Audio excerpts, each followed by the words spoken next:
Hi, everyone, and welcome to our new immigration podcast. This podcast is dedicated to anyone interested in immigrating to Canada to study or work. We will discuss major points and barriers that you need to achieve and overcome for a smooth landing in your dream country. With us today and guiding us through this journey is Dr. Rudy, founder of Clinical Pharmacy Courses. Dr. Rudy, thank you for being here, and welcome to the podcast.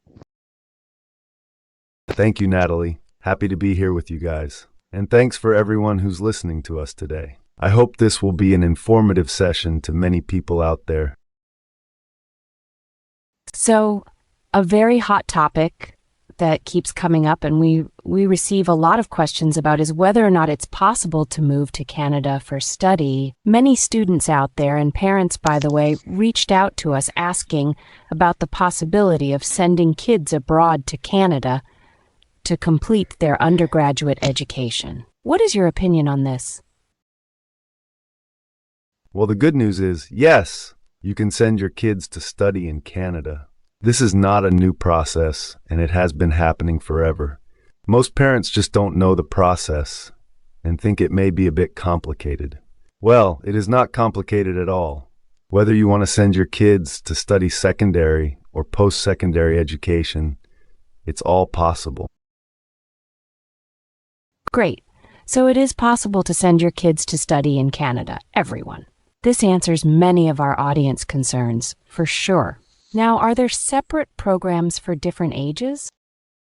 Of course. So there are separate programs for those willing to complete a secondary education or post-secondary education. Most students we help are willing to enroll in a university or a college in Canada, so we see a lot post-secondary kids. The process is also different if the kid is applying for a secondary education versus post-secondary.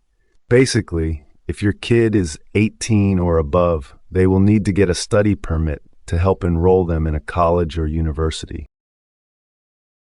I see. And what are the fees for such a permit? The permit itself costs about $150 Canadian. But there are other costs that parents need to keep in mind, such as cost of living, including food, transportation, and finding a place to live. But the application for a study permit only costs $150. Do you happen to know how long it takes to process a study permit in Canada?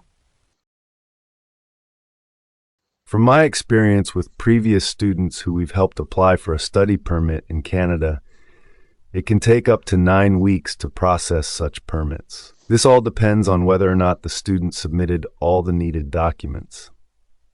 And that's why it's important for parents to use a professional service to help them with the process. Because submitting incomplete applications can result in rejection. While it's possible to reapply for the study permit, you still end up losing time. But on average, a study permit application processing time can take up to 9 weeks. Can someone apply for study permit from outside of Canada? And is it like a visa, which students can use it to enter through the borders? Yes, of course. Students can apply for a study permit from outside of Canada. You don't have to be inside Canada to apply for that. However, the study permit is not a visa to travel to Canada.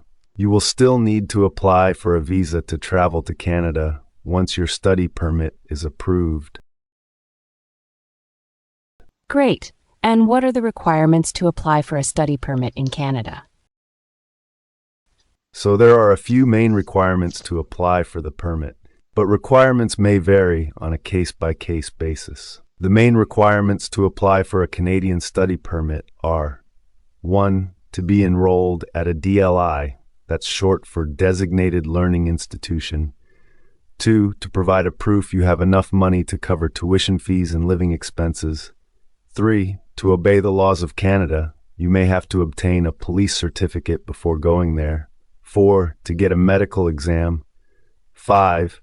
To prove to the immigration officer at the interview that you will leave Canada once your study permit ends. Does everyone going to study in Canada need a study permit? That's a good question, Natalie. No, Not everyone willing to study in Canada needs a study permit. You will need a study permit if you're willing to study a program that is longer than 6 months in length. That being said, if you're going to study a program that is 6 months or less in length, you do not need a study permit. All you need is a visa to go to Canada. Awesome. And what are the usual documents needed in order for someone to apply for a study permit in Canada?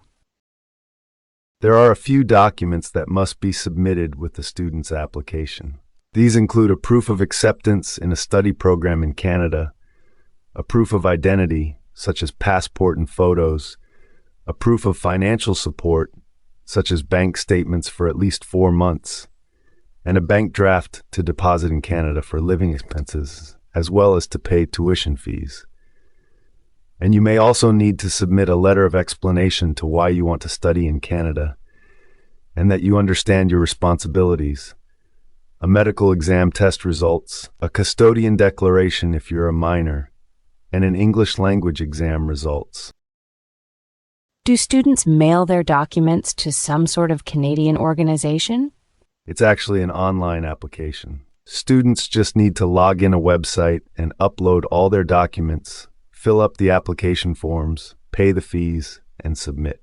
Of course, we guide them through the process to make sure they have a complete application before submitting it. Otherwise, incomplete applications may get declined. There is one last thing I want to say before we end this episode, Natalie. So if you are planning to send one kid to study in Canada, you may need to show proof of funds of at least $20,635.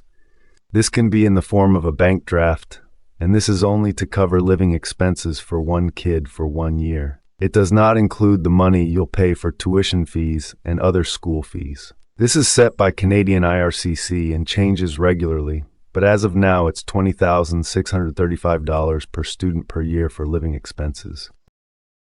Now, if you're planning to send out 2 kids to study in Canada, the number needed would increase to $25,690 per year, given that both kids will live together. Just wanted to bring this to the audience attention because most people may underestimate the cost of living in Canada. Well, thanks a lot, Dr. Rudy, for a great episode about Canadian study permits. We certainly learned a lot today. And for everyone out there listening to us today, feel free to message us if you have any questions.